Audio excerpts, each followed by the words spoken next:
So guys, for the first method, you want to head over to search and type in Outlook. You want to right click on it and then click on app settings.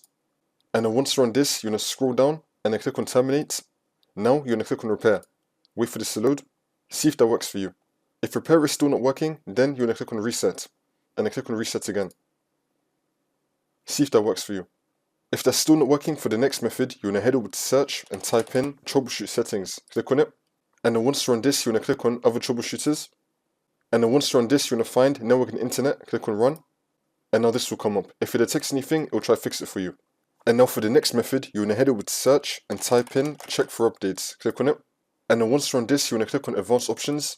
Now you want to turn this on. Receive updates for the Microsoft products. You want to turn this on. Now we're going to go back to Windows Updates.